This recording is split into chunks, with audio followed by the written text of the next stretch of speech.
Bonjour à toutes, hein, bonjour à tous. Nathalie, tu as fait l'essentiel, la présentation. Je fais partie donc de la direction des développements, protection et sociale.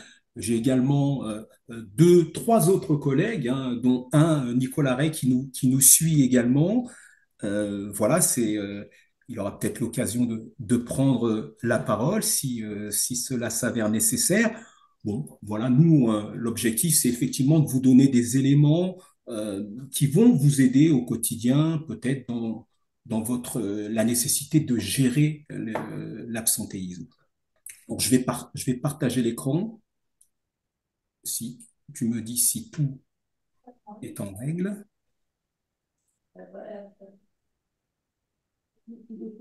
Oui, c'est Parfait, bon pour nous. d'accord. Bon, c'est bien, vous êtes bien à au bon webinaire, prévenir et gérer l'absentéisme des agents. Alors, prétend pas dire qu'il y a des outils qui ont été réinventés, mais c'est rappeler un peu tout ce que vous avez à votre disposition, vous, managers et élus, pour vous aider à gérer au mieux cet absentéisme. Alors, l'absentéisme, alors, ce qu'on constate en préambule quand même, c'est qu'il y a un taux d'absentéisme qui affiche une progression notable de 16%. Euh, alors, je vais fermer une fenêtre qui m'empêche de voir tout. Donc, de 16% entre 2012 et 2023. Alors, ce qu'on constate, hein, c'est quels que soient les profils d'absence, hein, les métiers, les compétences exercées, la taille des structures et l'effectif de la collectivité, eh bien, l'absentéisme, on la trouve un peu dans toutes les strates des organisations.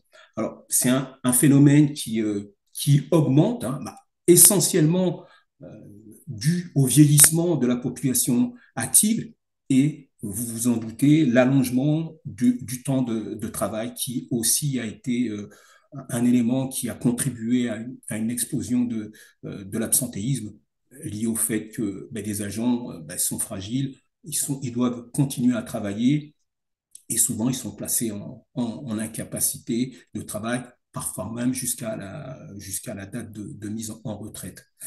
Voilà les informations. Alors, les agents en poste, hein, qui se trouvent fréquemment contraints du coup à pallier cette absence d'une manière ou d'une autre, et donc les sous-effectifs des structures font que l'absence des collègues entraîne une surcharge de travail.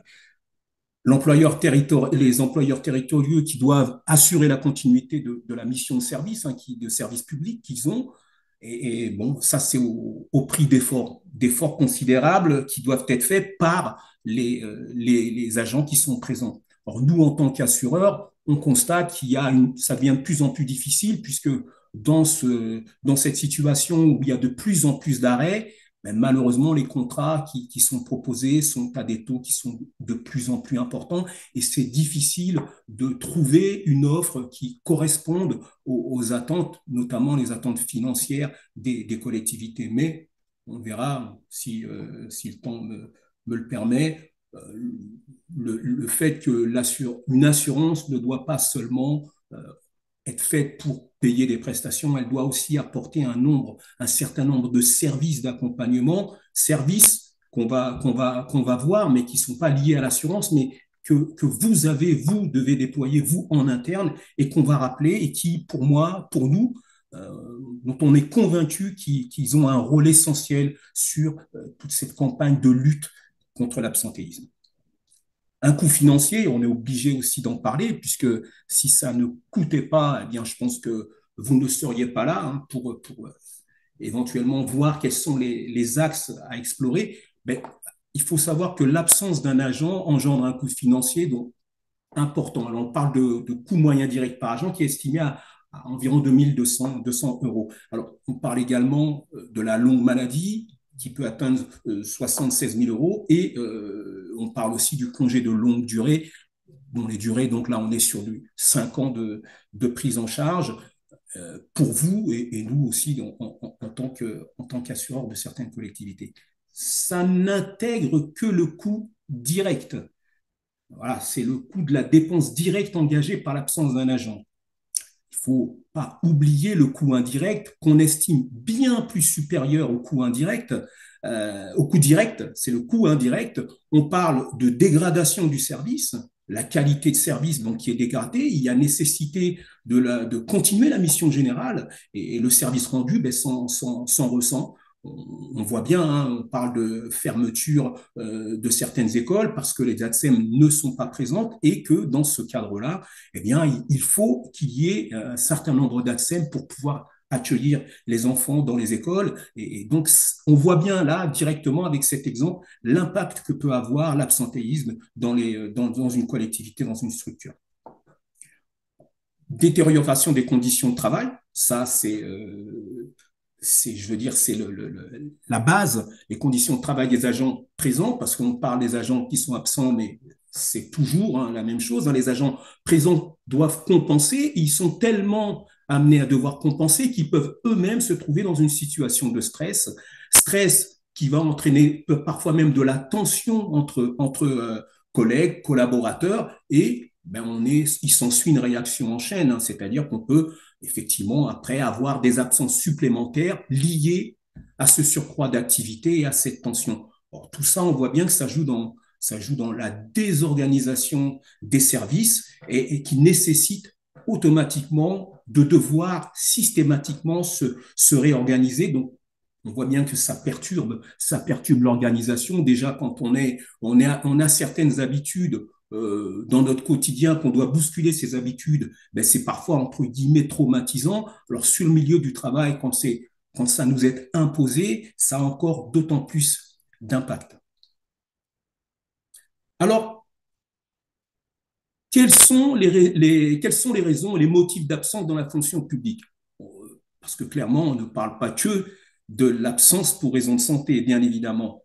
On a les congés annuels, vous avez le congé parental d'éducation, l'absence pour révision et concours, c'est des choses que vous connaissez dans la fonction publique, la mise en disponibilité pour raison personnelle, le congé individuel de formation. Vous avez également le congé pour motif syndical, puisqu'il y a effectivement des délégués syndicaux hein, qui représentent la collectivité, donc ils ont aussi des congés. Et tout ça, donc avec le congé pour événements familiaux, ben, ça rentre dans l'absentéisme structurel, je vais envie de dire l'absentéisme normal, et sur lequel ben, il n'y a pas grand-chose à faire. Là où on peut agir, c'est sur les absences pour raison de santé. Alors, absence pour raison de santé, on parle des arrêts en maladie ordinaire, hein, qui forment la majeure partie des arrêts, puisqu'on parle là de 8 arrêts sur 10. Donc, gageons que tout travail qu'on va faire pour maîtriser, diminuer les arrêts en maladie ordinaire vont avoir un impact significatif sur l'évolution globale de l'absentéisme. Les arrêts de longue maladie, longue durée, je vous ai cité, et la maladie grave, je vous ai cité quelques exemples en termes de coûts directs. Vous avez également ben, les arrêts lors d'accidents, hein, le CITIS, on parle d'accidents de service, accidents de trajet, maladie professionnelle. Hein. Bien évidemment, lorsqu'on est exposé au risque eh bien, on se retrouve dans ce type de pathologie. On parle également du congé maternité qui, vous voyez, je n'ai pas fait de lien volontaire, hein, puisque le congé maternité, on a envie de dire, j'ai envie de dire que quand il arrive dans une collectivité, c'est plutôt un bonheur plutôt que quelque chose qu'on doit considérer comme un risque. Mais toujours est-il que compte tenu de sa durée et de son coût, hein, puisque c'est 9 mois, c'est 112 jours de prise en charge pour un enfant, plus 180 quand on en est au troisième enfant. Donc ça représente quand même un coût pour la collectivité, puisqu'elle doit assurer le remplacement dans certaines structures. Et du coup, il y a aussi financièrement une obligation pour la collectivité de maintenir l'état de fonds, et alors qu'elle n'a pas d'agent ou qu'elle est obligée d'aller chercher comment remplacer cet agent ou de reporter cette charge supportée par cet agent en congé maternité, paternité également, il faut effectivement assurer le service public. Donc là, on parle de l'absentéisme conjoncturel. C'est un absentéisme sur lequel on peut essayer d'influer. Mais ce n'est pas tout, parce qu'on a aussi un absentéisme lié au comportement et administratif. On parle d'absentéisme de dysfonction, hein, dysfonctionnel, et c'est, alors au-delà, ça intègre l'abus, hein, l'abus d'agents, mais ce qu'on peut dire, c'est que c'est relativement contrôlé, notamment par la mise en place de contrôles médicaux. Donc ça, je vous invite à utiliser le contrôle médical, puisqu'il a pour tendance, pour nous, on le constate, de faire diminuer cet absentéisme qui n'est pas toujours justifié. Mais ce qu'on constate, c'est qu'aussi, il peut y avoir de l'absence liée à un état de lassitude, alors de démotivation. Et ça, quand on parle de lassitude, de démotivation, c'est pas le simple fait d'être en week-end et de dire, oh là, ben j'ai envie que le week-end dure 2 jours de plus. Là, c'est un peu ce qui arrive souvent. Et puis, une fois qu'on est dans la matrice, j'aime à dire, ça y est, on y va. Là, on est dans une lassitude qui est beaucoup plus profonde, beaucoup plus lancinante et qui finit quelque part par causer des dégâts psychologiques et à faire que l'agent va décliner petit à petit et va devoir faire appel à son médecin et va petit à petit sombrer un peu dans ce qui peut être parfois des dépressions. On a aussi hein, le retard d'absence, hein, des agents qui arrivent en retard continuellement, des absences qui sont justifiées. Alors, parfois, on a aussi des absences qui sont justifiées, mais qui sont motivées donc par des certificats médicaux, mais qu'on considère parfois subjectif, parce que en fonction des personnes, le rapport qu'on va avoir avec l'absence au travail ne sera pas le même. Certains agents vont s'arrêter beaucoup plus facilement, même s'ils ont un certificat médical, que d'autres qui, pour une pathologie similaire, bon, ben, ne s'arrêteraient pas. Les absences répétées, les retards chroniques, on peut même imaginer que parfois des agents, quand ils savent qu'ils sont dans des phases de surcroît d'activité par rapport à des périodes au calendrier annuel, ils savent que telle période, ben ça correspond à une situation, des tâches particulières qui sont très chronophages, très fatigantes, mais certains profitent de ces périodes-là pour s'arrêter, pour convenance personnelle aussi. C'est les vacances, vous connaissez tous ça, j'imagine, des agents, ben, quand on voit qu'ils sont arrêtés, on se dit, ah oui, bah oui, c'est les vacances des enfants. Alors, les, les raisons sont pour eux justifiées, ils n'ont personne pour les garder, mais ce n'est pas de l'absence réelle liée à une incapacité de travail. Et c'est là où il faut effectivement qu'il y ait une forme de pédagogie pour faire comprendre que ces absences, même si elles sont justifiées, mais pas toujours motivées, elles ont un impact sur les présences, sur l'organisation du service, sur le travail rendu au service public. Donc, voilà, c'est important de le signaler. C'est des choses que vous connaissez. J'imagine qu'au travers des exemples, ben, vous avez des images avec des cas concrets qui vous viennent, mais c'est une réalité. Et sur ces cas-là également, on peut faire quelque chose. L'absentéisme, vous donnez comme ça très sommairement quand même quelques chiffres, plutôt quelques graphiques qui vont vous présenter ce qu'est l'évolution de l'absentéisme sur quelques années. On a pour habitude d'utiliser 4 indicateurs qui sont l'exposition, c'est-à-dire le nombre de personnes qui sont concernées par un accident ou par une incapacité de travail pour maladie, bien évidemment, la fréquence, le nombre de fois où ces agents s'arrêtent. Alors, on prend sur 100 agents et on fait la moyenne et on dit que pour 100 agents, ben, ça correspond à X arrêts sur la base de 100 agents. Là, on parle également de la gravité, qui est un indicateur important puisque lui, il parle de la durée des absences. Combien de jours les agents s'arrêtent? Ça, c'est parlant. On voit un peu comment ça fonctionne. Et tout ça donne la proportion d'agents. Et on parle là de proportion d'agents absents continuellement sur l'année. Voilà, ça donne une idée. Sur 100 agents, eh bien, on dit qu'il y a X agents. C'est comme si dans une collectivité de 100 agents, eh bien, on avait X agents absents continuellement dans la collectivité. Voilà la compréhension du graphe. Alors, on commence par l'évolution du taux d'exposition, ce qu'on peut constater qu'entre 2020 et 2024, eh bien, il y a une baisse. Il y a une baisse du nombre d'agents concernés par des arrêts de travail. Ça peut paraître surprenant, mais c'est une réalité. On a un pic, hein, 2022, le Covid qui a eu un impact sur les comportements, et c'est un épiphénomène, hein, parce que il convient effectivement de sortir un peu de cette analyse, cette période qui a été assez spéciale. Alors là, on est sur du global.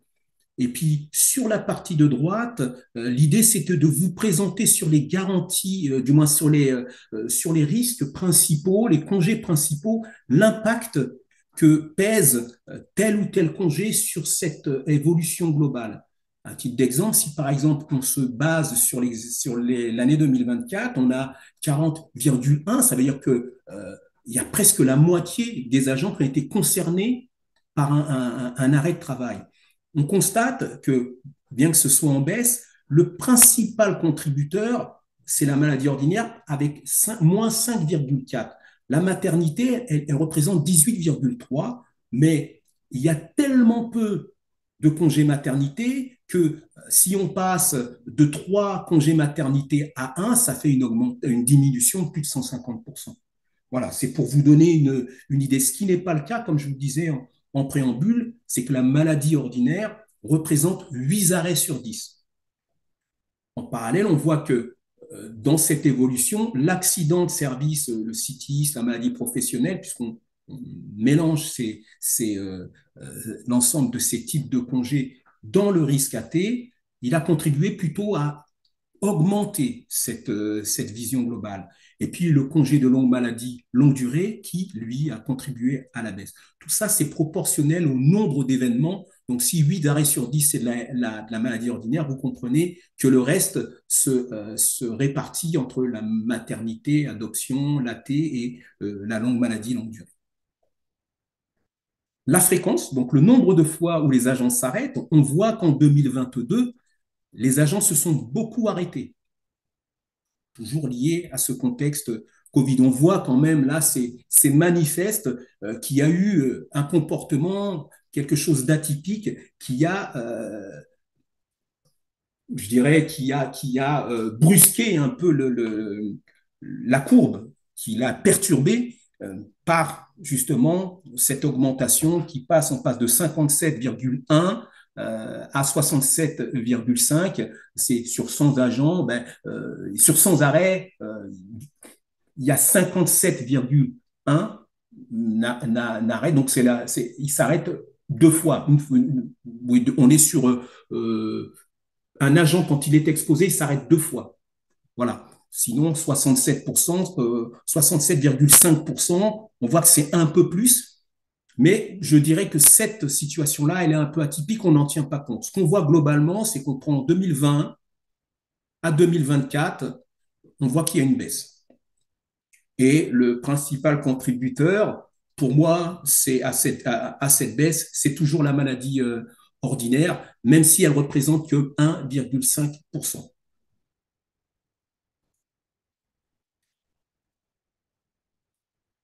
Je vous laisse le temps quand même de regarder parce que, à contrario, ce qu'on peut voir, c'est que il y a une augmentation de la durée des arrêts. Alors qu'en 2022, pendant cette période-là, souvent, les agents étaient placés on parle d'ASAP, en situation, en position d'arrêt, justement liée à cette pandémie.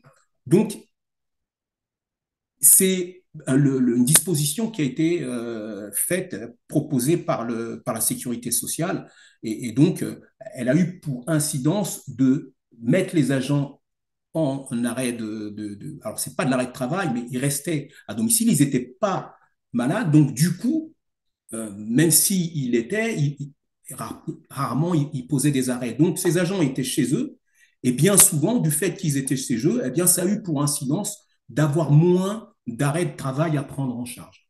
Par contre, dès que les agents ont repris leur activité, tout au moins sur site, on peut constater que ça a eu un effet immédiat, notamment par le fait qu'ils étaient habitués à rester chez eux, parce que dans certaines collectivités, ils ont pu mettre en place une forme de travail en distanciel qui a été accepté, mais quand il a été amené, pour certains qui ne peuvent travailler qu'avec le public ou sur des extérieurs ou autres, eh bien, là, force a été de constater que ces agents ont été amenés à reprendre leur activité et pour bon nombre, ça a été compliqué et beaucoup n'ont pas hésité à poser des arrêts de travail. Et cette situation, elle ne va qu'en augmentant. Alors, c'est un des facteurs, mais si on enlève 2022, on voit qu'on était dans une courbe relativement ascendante. Et comme je le disais en préambule, c'est aussi et surtout lié au vieillissement des actifs. Quand on a une vingtaine d'années, qu'on s'arrête pour une grippe, on va mettre 2, 3 jours à récupérer.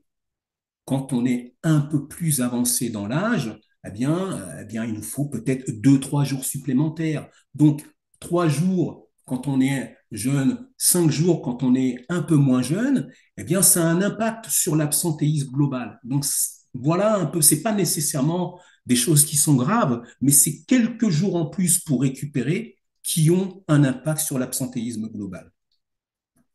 Quand je faisais référence au taux d'absentéisme, ça veut dire que en moyenne, et c'est ce que je retrouve un peu, même dans une étude collectivité par collectivité, mention de collectivité de 100 agents, on va avoir 10,6 agents qui vont sortir des radars de la collectivité. Donc, sur 100 agents, on en a uniquement 90 qui sont en poste. Voilà ce que ça donne. C'est un pourcentage qui est important. C'est un pourcentage qui est important parce que ça nécessite réellement de faire preuve d'ingéniosité pour essayer de compenser parce que financièrement, c'est compliqué. Les traitements de ces agents sont versés, le service n'est pas rendu, donc il faut remplacer. Il y a une obligation de la part de la collectivité de pouvoir être là pour rendre le service aux usagers. Donc il y a vraiment nécessité à faire quelque chose. Alors, faire quelque chose, ça veut dire avoir la capacité de pouvoir faire quelque chose. Donc, on voit bien qu'en fonction de chacun de ces types de congés, il y a une capacité, il y a une part d'inévitable sur lequel on ne peut rien faire et il y a une part de marge de manœuvre, absence compressive sur lequel on peut travailler. Et c'est le cas donc pour les risques que je présente, la maladie ordinaire, la longue maladie. On voit qu'en fonction du type de congé, la part d'absence compressible évolue et on voit bien que sur la maladie ordinaire, elle pèse quasiment pour moitié, alors que sur la longue maladie, la longue durée, la maladie grave, un peu moins, puisque ce sont des agents qui passent devant le conseil médical. On est bien évidemment dans le cadre du secret médical, mais pour autant, ils ont des pathologies qui leur permettent de se voir octroyer un congé de longue maladie, un congé de longue durée ou un congé de maladie grave. Donc, il n'y a pas grand-chose à dire sur cette catégorie d'agents. Et puis, il y a les accidents et les maladies professionnelles sur lesquelles on peut intervenir, notamment sur la notion d'imputabilité au service. Et ça, c'est sur la partie administrative aussi, les enquêtes qui vont être menées pour savoir si on ne remet pas en cause la pathologie, mais soit elle relève de la responsabilité de la collectivité, soit c'est de la maladie ordinaire. Donc, un accident de la route, euh, c'est la maladie ordinaire. Après, si ça intervient alors que l'agent est en activité normale de service, que les conditions administratives permettent de le justifier, ben oui, il y a reconnaissance de l'accident de service. Mais dans d'autres cas, eh bien, si ce n'est pas un accident de service, combien même il viendrait avec un certificat médical qui viendrait dire je suis en accident de service, c'est pas le médecin de déterminer s'il s'agit d'un accident de service. Ce sont les conditions administratives qui permettent de déterminer, oui, il est victime d'un accident, oui, il peut avoir des lésions, mais est-ce que c'est dans le cadre de son activité professionnelle? Ça, c'est vous qui le déterminez. dans l'enquête que vous allez mener. On va le voir un petit peu plus loin, mais j'insiste parce que au détour des rencontres que j'ai eu des personnes qui disaient, mais comment on fait quand l'agent il vient avec le certificat médical? J'ai envie de vous dire, ne serait-ce que les feux d'artifice, on va avoir un employé communal qui va travailler, on a un feu d'artifice le dimanche, et bah, il est chargé de la protection ou de poser les barrières ou autre. C'est pas parce qu'on est le dimanche qu'on peut dire qu'il n'était pas, pas en activité. Et c'est pas parce qu'on est en semaine qu'on peut dire à l'inverse qu'il était en activité. Ça, c'est vous qui devez le déterminer et c'est pas le médecin. Donc le médecin doit, lui, s'appuyer sur les lésions qui lui sont, qu'il voit, sur effectivement le fait qu'un arrêt est nécessaire. Après, la nécessité de reconnaître l'imputabilité au service ou pas, c'est de votre responsabilité. Sachez que, pour terminer sur ce sujet-là, et vous le savez, j'imagine, que il est plus facile de modifier une maladie ordinaire et la transformer en sitis, en accident ou maladie professionnelle, plutôt que l'inverse. Une fois que vous avez déclaré peut-être euh, par manque d'études, vous avez déclaré un événement comme imputable au service, c'est impossible de faire machine arrière. Donc il est préférable de prendre le temps d'enquêter, de payer, de continuer à maintenir l'agent au titre des indemnités qu'il doit percevoir dans le cadre d'une maladie ordinaire, plutôt que se précipiter et se rendre compte un peu tard que ce n'était pas la bonne décision. À titre d'information, bon, on a diverses études qui nous disent que pour 1 euro investi dans la prévention par année, eh bien, et par salarié, ça rapporte 2,20 euros. Pour 100 euros dépensés dans une action de prévention, l'organisation retire un gain de 219 euros. Euh, étude LADAR de 2016, dit que 52% des absences pour raison de santé est de l'absentéisme compressible. Donc on voit bien qu'il y a possibilité de faire des choses pour essayer d'endiguer cela. Or, quelles sont les bonnes pratiques pour prévenir et réduire l'absentéisme? Il y a différents niveaux. Vous voyez sur ce graphique qui présente chronologiquement, on a la situation normale, hein, la situation de travail. Et dans cette situation-là, ce qu'il convient de faire, c'est de mettre les moyens nécessaires pour éviter les absences. Et puis après, bien évidemment, on est dans l'absence, il y a d'autres, il faut mettre en place d'autres choses. Par exemple, moi, ce que je disais, si je reviens sur quand on est en activité normale, faut être convaincu que des documents tels que le document unique, le document unique d'évaluation des risques professionnels, ce sont des documents qui sont importants. L'arbre des causes aussi, parce que ça permet pour chaque agent de savoir ce qu'il fait et de mettre en place les mesures de prévention qui vont éviter qu'il ait une incapacité de travail, qu'il se sente mal à l'aise et qu'on verse sur de l'absence. On parle aussi de plans de qualité au travail, on parle de diagnostic de risques psychosociaux, hein, on parle de RPS. Tout ça, ce sont des choses qui sont à mettre en place en amont, c'est-à-dire parfois on met en place des enquêtes pour savoir comment les agents se sentent. Et en fonction de ce retour d'enquête, c'est des choses qu'on propose dans le cadre des contrats et qu'on peut mener. Eh bien, dans le cadre de ces enquêtes, on voit s'il y a des choses qui ne vont pas et qui doivent être rectifiées afin d'éviter que l'on tombe dans une absence bien plus importante. Alors, bien évidemment, on ne peut pas toujours tout anticiper. Alors, quand il y a des absences, il faut se poser la question, savoir si l'arrêt est justifié. Alors, ça peut être les contrôles médicaux. Il faut également accompagner les agents qui sont arrêtés parce que les agents, ils sont arrêtés. Parfois, on peut se dire que ce n'est pas toujours justifié, mais dans la majeure partie des cas, ils sont justifiés. Donc, c'est bien de pouvoir les accompagner, essayer de comprendre aussi, quand on est dans le cadre d'accidents, c'est de comprendre afin d'éviter que ça se reproduise.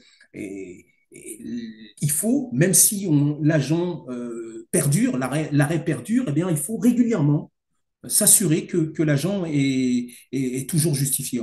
Il y a une notion aussi de contact, hein, de contact avec les agents qu'il faut pas interrompre. Alors, bien évidemment, c'est ce qu'on souhaite tous, c'est que l'agent puisse reprendre le plus tôt possible, hein, son activité, mais pas trop tôt non plus. Il faut s'assurer qu'il est apte à reprendre. Et puis après, il peut y avoir ensuite un accompagnement pour savoir si on peut pas, est-ce qu'un poste aménagé est nécessaire. L'accueil lors du retour d'un agent, c'est très très important. Et il faut pas, j'ai envie de dire, diminuer l'importance de l'action que vous pourriez faire dans ce domaine-là. Alors, les leviers, donc on parlait de la QVT, donc accompagner les métiers et les trajectoires professionnelles. Le management, c'est quelque chose d'important. Il ne faut pas seulement être un bon technicien. Il faut vraiment aussi avoir une appétence à tout ce qui est humain, gestion de l'humain. C'est vraiment quelque chose d'important. On voit bien que il n'y a pas de raison que dans des collectivités, on est dans une collectivité tous les agents malades, alors que dans une autre, il y en a très peu. On voit bien que l'impact que peuvent avoir l'encadrement, l'ambiance dans la collectivité sont autant d'éléments qui vont faire que dans une collectivité plutôt qu'une autre, il y aura plus d'absence. Et on voit bien, nous, quand on est à échanger avec certaines, alors je parle des centres de gestion notamment, qui eux connaissent bien les collectivités. Quand on leur fait part de certains niveaux d'absence, il dit ah oui, mais c'est vrai que dans cette collectivité, c'est compliqué. Donc on voit bien que si ça ne l'était pas, l'absentéisme serait un petit peu différent.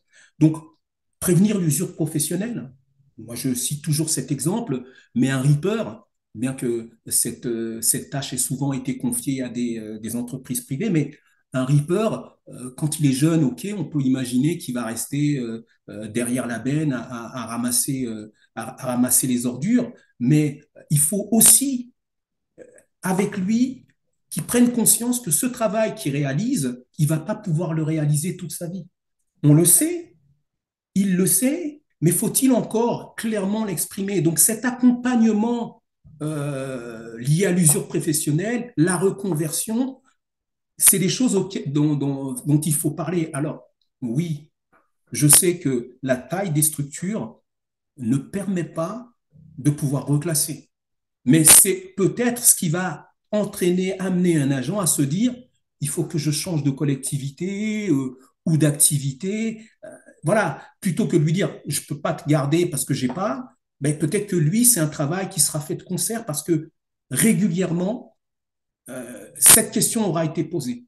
Donc, soutenir également le dialogue social, puisque c'est important, hein, il faut, au sein des collectivités, il faut qu'il y ait du dialogue social, il faut que certaines actions soient, entre guillemets, partagées, et on imagine bien que quand elles sont acceptées, eh bien, elles ont moins d'impact en termes d'absentéisme.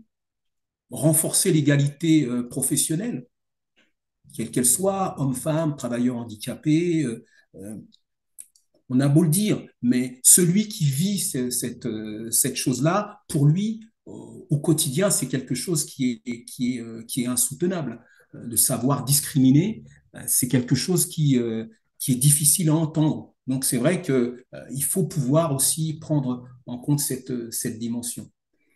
Concevoir les aménagements des espaces de travail. On a parlé beaucoup d'espaces de convivialité, surtout avec le télétravail, afin de faire en sorte que les agents aient plaisir à retourner au travail. Donc ça peut paraître anodin, mais avoir un espace où on peut prendre un café, prendre le temps de discuter, même si on a le sentiment qu'en termes de travail, ben c'est du temps perdu, bien au contraire. C'est-à-dire que ça va permettre, en fait, que les agents aient plaisir à être au travail et à échanger.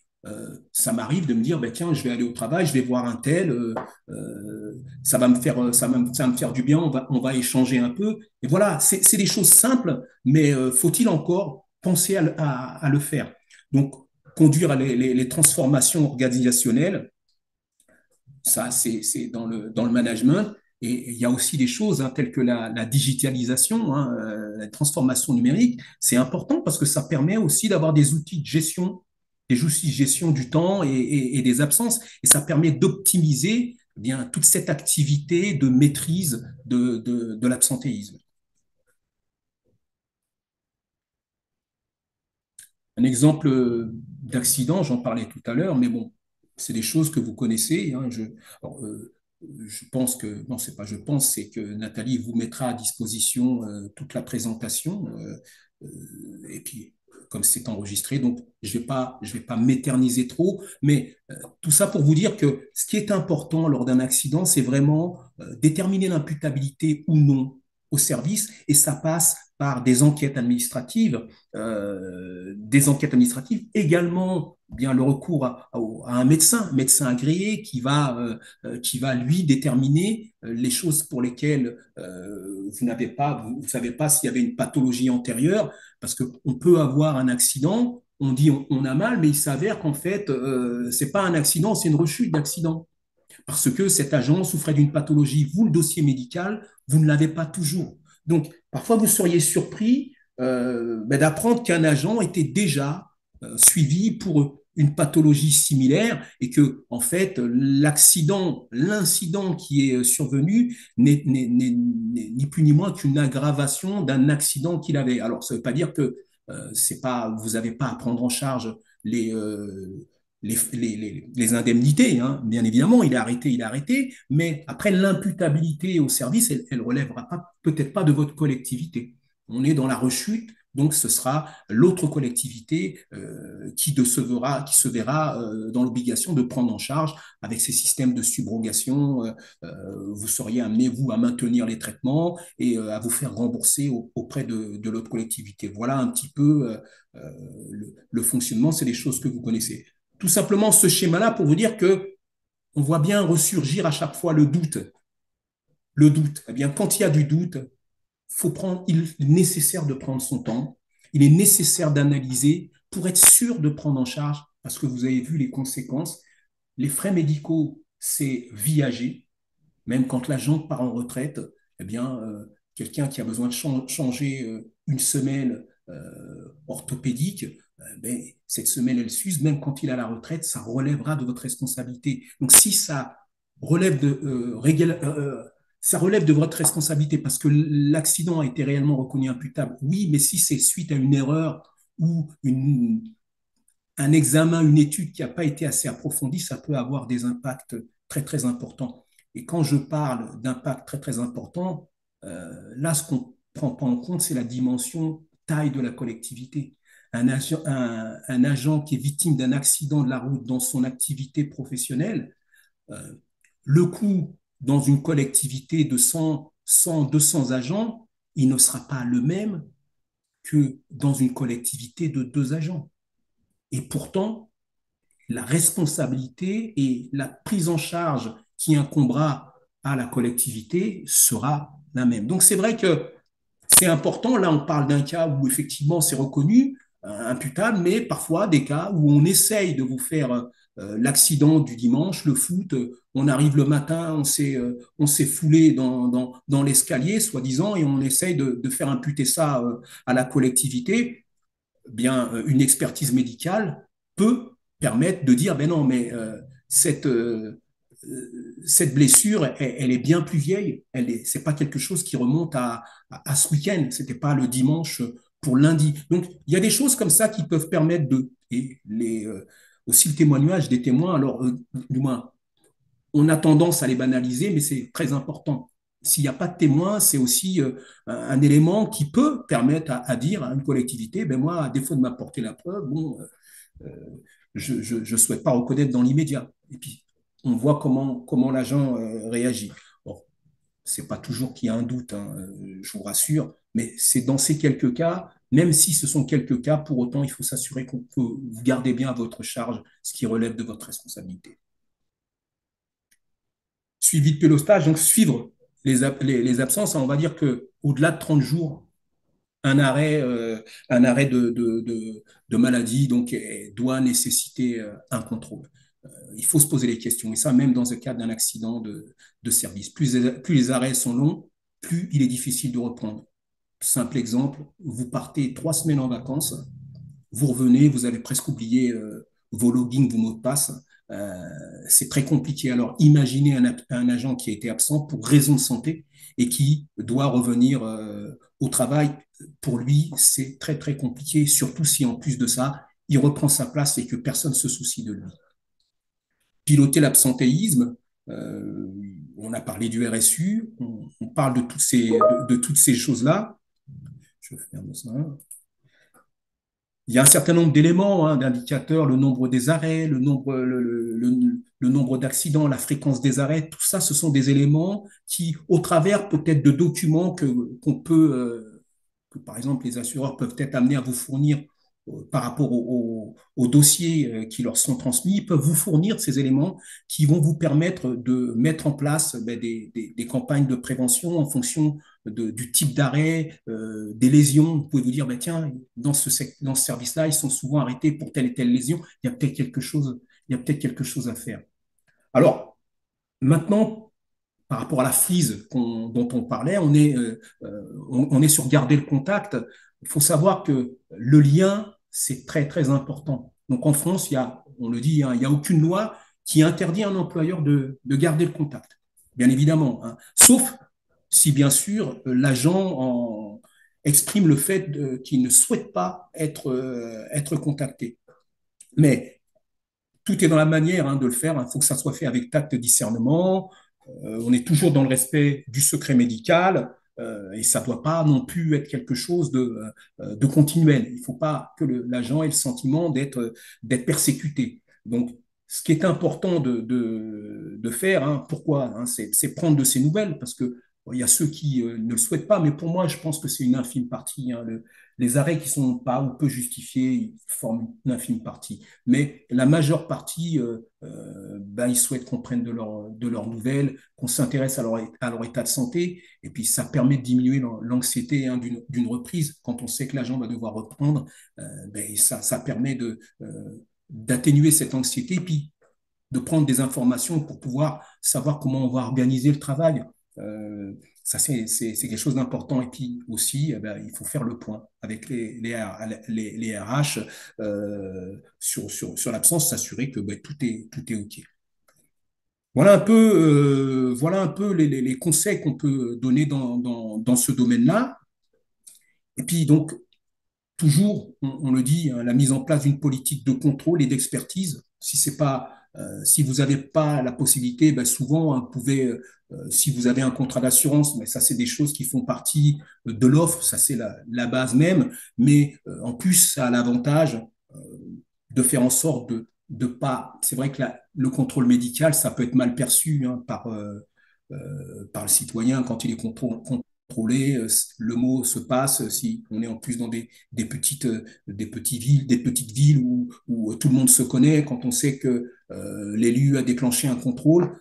Voilà, c'est souvent mal perçu, ça joue, ça nuit à l'image. Donc, c'est vrai que les assureurs, eux, peuvent, dans le cadre de leur contrat, ben, mettre ça en place. C'est toujours à la demande de la collectivité, mais entre guillemets, c'est lui qui assume quelque part le fait que le contrat ait été diligenté. Ça, c'est une manière aussi qu'on met en place, et du coup, ça rend les choses beaucoup plus simples. Il y a des règles ensuite pour déclencher les contrôles, mais par exemple, un agent qui s'arrête souvent, même si c'est quelques jours, c'est important. C'est pas lié au coût, mais c'est la fréquence des arrêts qui nous fait dire que cet agent, en plus souvent s'il est jeune, il s'arrête peu de temps au début, mais s'arrêtent fréquemment, eh bien, ce seront les agents qui, demain, vont s'arrêter sur des durées beaucoup plus longues. Donc, presque, j'ai envie de dire, les arrêts longs de personnes qui sont effectivement plus proches de départ à la retraite, déclencher des contrôles, ça n'a pas ou que peu d'intérêt sur ces agents-là.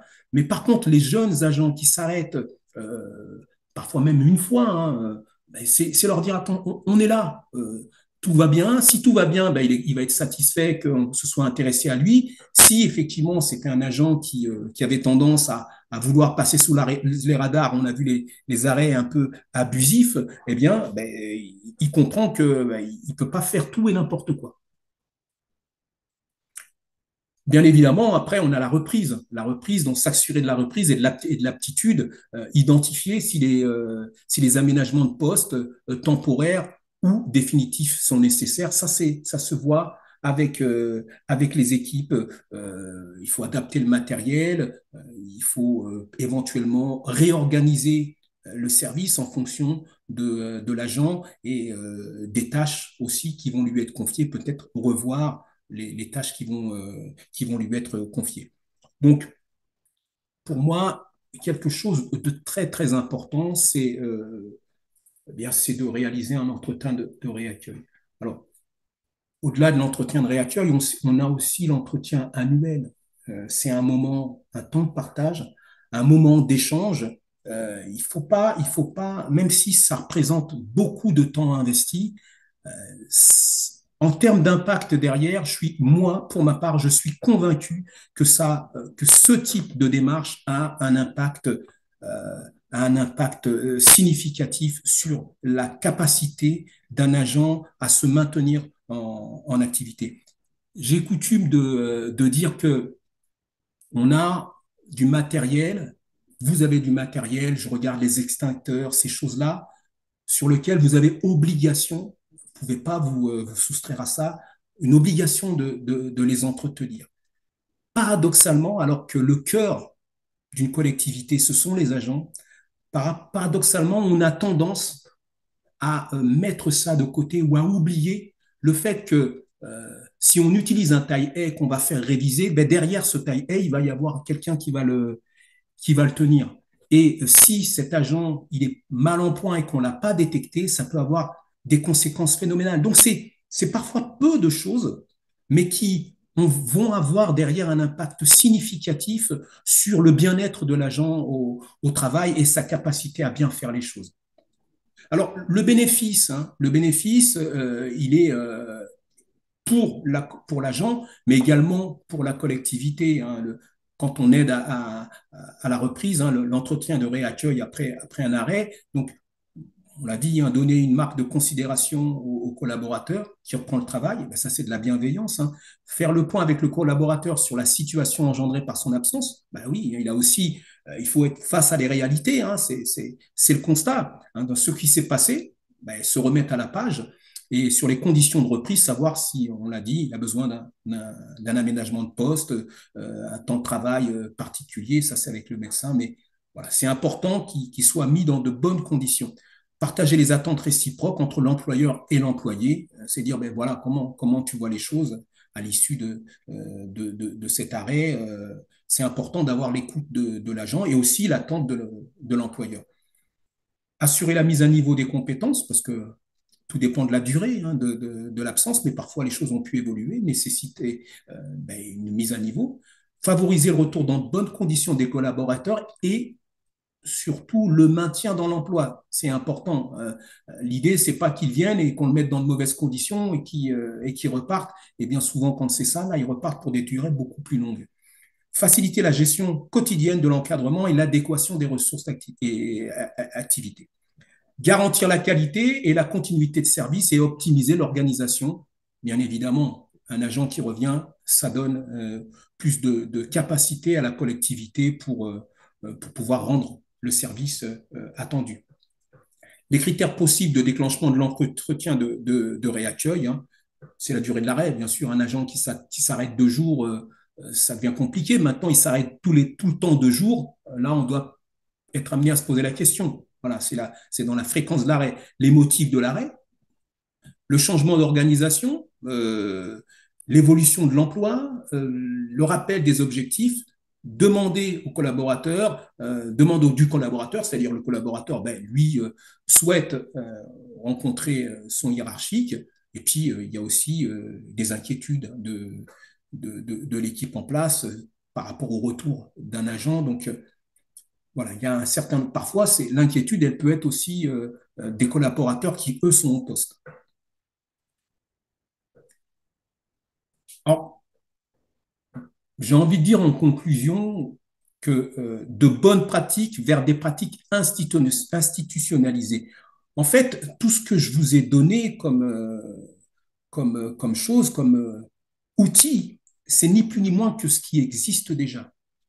Mais ces bonnes pratiques dont nous, on est convaincus, bien, il faut qu'elles soient institutionnalisées, c'est-à-dire qu'elles soient utilisées beaucoup plus fréquemment.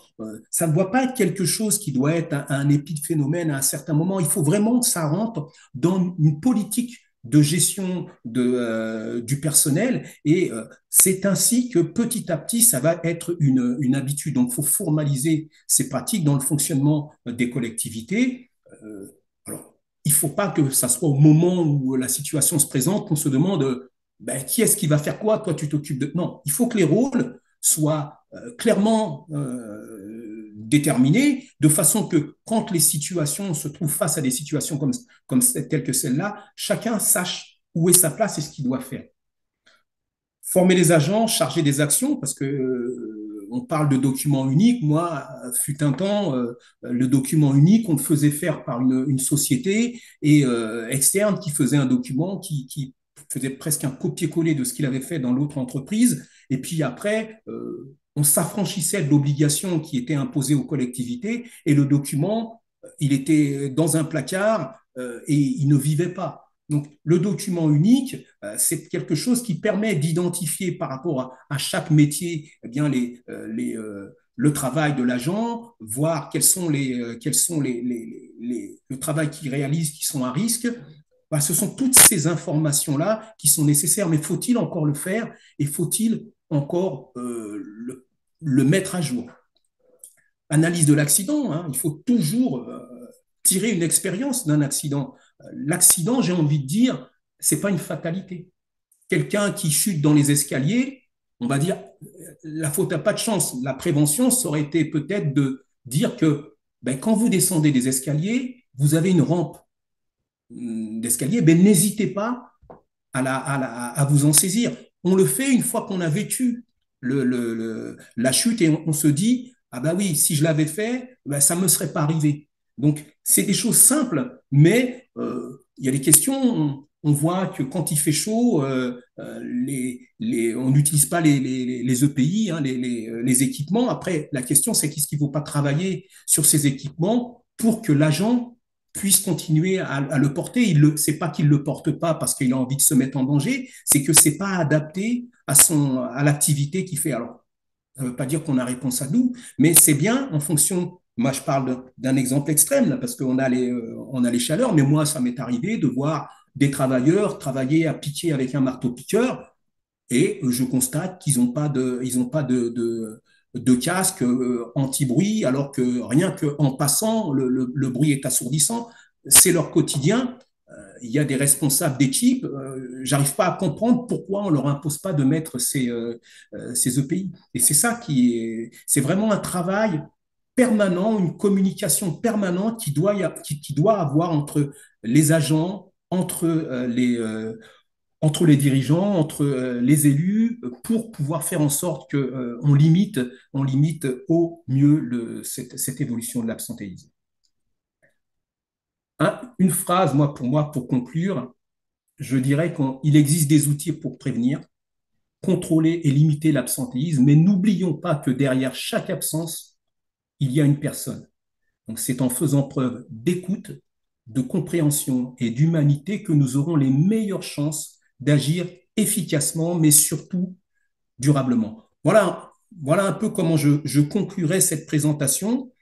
J'espère qu'elle vous aura été utile. En fait, j'ai vraiment recité des choses que vous connaissez, mais l'objectif, c'est de se rappeler tous les outils que vous avez à votre disposition et ne pas hésiter à les mettre à contribution et ne pas oublier qu'il y a vraiment une dimension humaine qui est indéniable et qu'il faut vraiment aujourd'hui prendre en considération.